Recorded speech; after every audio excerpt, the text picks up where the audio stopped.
अगर एक चौकीदार का बच्चा पढ़ेगा लिखेगा नहीं, स्किल नहीं हासिल करेगा, तो वो कल क्या करेगा? कोई बस धो दिया करेगा, बर्तन धो देगा, यही करेगा। ये मेरे अल्फाज हैं जो मैंने अभी अपने रीसेंट कराची विज़िट में अपने ही एक चौकीदार का इंटरव्यू किया ना, तो मैंने उससे पूछा, मैंने कहा भाई बच्चा क्या कर रहा है, क्योंकि उससे बहुत लॉन्ग टर्म एसोसिएशन है, तो मैं उनसे पूछता भी रहता हूँ। तो मैंने कहा तुम बताओ तुम्हारे बच्चा क्या कर रहा है गाँव में, उसको पढ़ाने का क्या प्लान है? तो उसने मुझे कहा कि साहब पढ़ाने से क्या होता है, कुछ भी नहीं होता। तो मैंने उसको ये अल्फाज कहा, मैंने कहा आज तू चौकीदारी कर रहा है, दरवाज़ा खोल रहा है, सारी चीज़ें, तो कल क्या यही काम बच्चा भी करेगा? और फिर वो सोच में चला गया। मैं आपको अपनी ज़िंदगी के कुछ वाक़यात बताता हूँ और फुल ऑफ लर्निंग है ये, और वो इन्हीं के लिए कि घर की नौकरानियाँ, मेड्स या आपके वॉचमैन, गार्ड्स किस तरह ही मेरी ज़िंदगी में कैसे आए और मैंने उनको किस तरीके से डेवलप किया। वेरी इंपॉर्टेंट और बहुत ज़रूरी है, सही है ना। सबसे पहली चीज़, give a man a fish and you feed him for a day. अगर एक शख्स को आप एक मछली दे दो, हाँ, एक शख्स को एक मछली दे दो, तो आपने एक दिन के लिए उसका गुजारा कर दिया, एक दिन का उसको फीड कर दिया। Give a man a fish and you feed him for a day, teach him how to fish and you feed him for ever. और अगर आपने उसको मछली पकड़ना सिखा दी, तो आपने उसको ज़िंदगी भर के लिए खुद मुख्तार कर दिया, आज़ाद कर दिया, सही है ना, इंडिपेंडेंट कर दिया। हम लोग तो यही करते हैं ना कि भाई या तो उसको कपड़ा दे दिया या खाना पीना दे दिया, उसको वो स्किल और वो तालीम हम वो नहीं देते जिससे वो खुद मुख्तार हो जाए, वो या उसकी फैमिली। सबसे पहला वाक़या मुझे याद है, मेरा एक सिक्योरिटी गार्ड था, वॉचमैन भी था, सिक्योरिटी गार्ड भी था, ज़्यादातर मेरे साथ होता था। वो मुझे हमेशा कहता रहता था, मुझे पता था कि वो अपनी फैमिली को पढ़ा रहा है, यानी वो ऐसा बंदा था कि वो अपनी फैमिली के लिए काम करता था, वो उनको पढ़ाता था। उसका सबसे पहला मोटिव ये था कि मेरे बच्चे बच्चियाँ पढ़े। तो मुझे और वो गांव में रहते थे, तो मुझे कहता रहता था, अच्छा मैं खुद बड़ा मसरूफ़ होता था, भाई मैं कोई इमोशनल इधर वोट लेने नहीं बैठा हूँ, जो सच है वो सच है। तो मुझे कहता था आप मेरे बेटे से बात करें, मेरे बेटे से बात करें, बहुत अच्छा बच्चा है ये, वो सारी चीज़ें। मैं उससे कहता था चलो करेंगे, फिर करेंगे, फिर करेंगे, तो बहुत टाइम गुजर जाता था इस तरह, लेकिन मैं मसरूफ़ भी होता था। एक दिन उसने क्या किया, उसने कॉल मिलाई और उसने कहा ये ले सर बात करें। अब मैं कुछ कर नहीं सकता था, तो और मुझे बात करनी भी थी। मैंने फ़ोन उठाया, जब मैंने फ़ोन उठाया तो आई वाज शॉक्ड कि यार ये जो मैं बात कर रहा हूँ जिस लड़के से, क्या वो एक चौकीदार या एक सिक्योरिटी गार्ड का बेटा हो सकता है? यानी जिस तरीके से वो मुझसे बात कर रहा था, जो उसके अखलाक, ऐसा लगा जैसे मैं किसी शहरी और बहुत ही एजुकेटेड, यानी वो बच्चा कभी शहर आया नहीं था, इस तरह बात कर रहा। मैंने फ़ोन रखते ही उसको बोला, मैंने कहा इस लड़के को बुला लो, इमीडिएटली बुला उसको। इसने उसको बुलाया और फिर मुझे याद है वो बच्चा मेरे साथ आया। मैंने उसको बोला कि चलो यार मैं एक सेमिनार में जा रहा हूँ, बैठ जाओ उधर आके।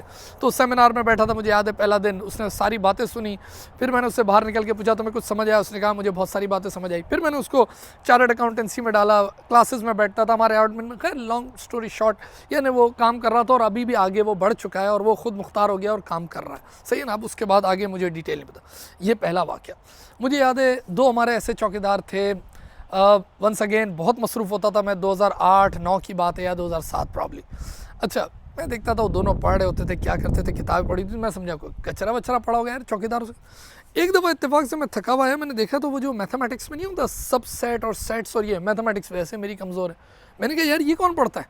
तो उन्होंने कहा तो हम पढ़ते हैं, हम लोग वो एग्जामिनेशन देंगे। और मैं तो सर पकड़ के बैठ गया कि यार हमारे चौकीदार जो हैं वो एग्जामिनेशन और ये सारी चीज़ें दे रहे हैं।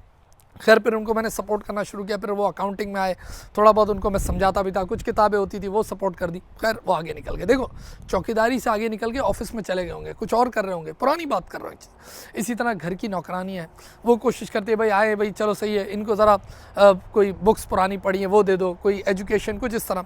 अभी भी जिस लड़के की मैं आपसे बात कर रहा था, जिसको मैंने कहा था कि तुम अपने बेटे के लिए क्या कर रहे हो, वो मेरा 12-13 साल पुराना एम्प्लॉई, और वो जब आया था मुझे आज भी याद है, उसको उर्दू नहीं आती थी। मैं उसको कभी कभार ऑफिस में बोलता था ना जाओ चेक बुक ले आओ, तो गाड़ी के पास घूम के आ जाता था और मुझे बोलता था हाँ चेक कर लिया। मैंने कहा चेक बुक का मतलब क्या होता है? फिर मैंने उसको समझाया। तो इस दफ़ा जब मैं कराची आ रहा था ना, तो पूरे घर की सफाई कर रहा था, तो मेरी अम्मी ने उससे पूछा क्यों सफाई कर रहे हैं? तो उसने कहा ये वो शख्स आ रहा है जिसने मुझे उर्दू बोलना सिखाई है। और इस दफ़ा मुझे याद है मुझे कोई टैक्स वगैरह भरना था, तो मैंने उसको वो सब लिख के दिया। मैंने कहा जाओ, मैंने कहा ये पढ़ लेते हो ना? उसने कहा साहब मैं इंग्लिश भी कई हद तक पढ़ लेता हूँ। फिर वो गया, प्रॉपर्टी टैक्स वगैरह सब जमा करा के आ गया सारी चीज़ें। मुझे याद है मेरा एक चौकीदार, कहने को वो चौकीदार था, उसको मैंने बैंकिंग स्किल सारी सिखा दी थी। डेबिट कार्ड क्या होता है, क्रेडिट कार्ड क्या होता है, बिल कैसे पे करते हैं, फलाना क्या है। यानी पता ये चल रहा था कि वो मेरे इतने सारे, देखिए मेरा भी बेनिफिट था कि वो मेरे लिए बहुत सारे काम करता था, rather than just opening a door gate, ये काम के साथ साथ वो और चीज़ें सीख रहा था। कहने का मकसद क्या है, देखिए एक तो बड़ी इंपॉर्टेंट चीज़ है एजुकेशन। अगर एक बंदा एजुकेशन नहीं ले सकता या उसके बच्चे वो, तो मैं उनसे ये कहता हूँ कि एटलीस्ट यार कोई स्किल तो सीखो। फॉर एग्जांपल कुकिंग ही सीख लो। एक बंदा है साथ काम करता है, यार कुकिंग सीख ले, एक स्किल है।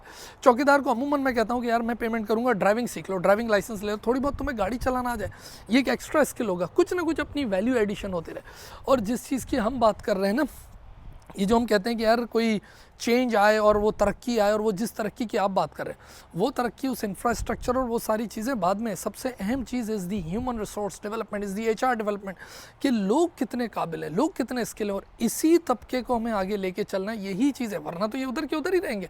अगर ये खुद नहीं ले सकते तो मैं फिर आपसे कह रहा हूँ एटलीस्ट इनकी फैमिली इसको सपोर्ट कर दे, थोड़ी बहुत पुरानी किताबों से कर दो, अपनी नॉलेज से कर दो थोड़ा। जैसे मैंने भी क्या करता हूँ, समझाता ही हूँ ना कि डेबिट क्रेडिट कार्ड, और इनमें कुछ लोग, कुछ क्या यकीनन बहुत सारे होंगे यार, 22-23 करोड़, अगर मैं पाकिस्तान की बात करूँ, इनमें से एक बहुत बड़ा तबका ऐसा है जो बहुत काबिल है लेकिन उनको ऑप्शन नहीं मिला। मैं आपको एक और आखिरी मिसाल देता हूँ अपने ही एक चौकीदार की, जिसका ये भाई होता था जो इसने मुझे ला के दिया, जिसको उर्दू नहीं आती।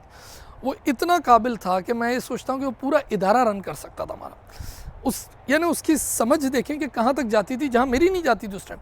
कि वो जब बच्चियाँ आते थे ना, अपनी गाड़ियों में उतरते थे कॉलेज में, तो उसको पता होता था ये उसके बाप के साथ आई है, ये भाई छोड़ के गया है फलानी बहन को, या इस तरह है, जो भी व्हाटएवर।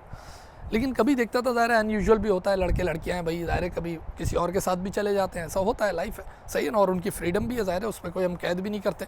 तो पता ही चला कि जी चल। लेकिन वो क्या काम करता था, वो उसकी गाड़ी का नंबर नोट कर लेता था कि यार ये लड़की पिछले 3 महीने से, जब तक ये सेशन चल रहा है, she daily comes with her father, सही है ना, but today is the abnormal day, कि एक दूसरी गाड़ी लेके गई है, तो उसका नंबर नोट करके रख लेता था। कहता कुछ नहीं था, नंबर नोट कर लिया, क्योंकि ज़ाहिर कहने जाए तो वो लड़ा लड़ी और ये सब चीज़ें शुरू हो जाती है।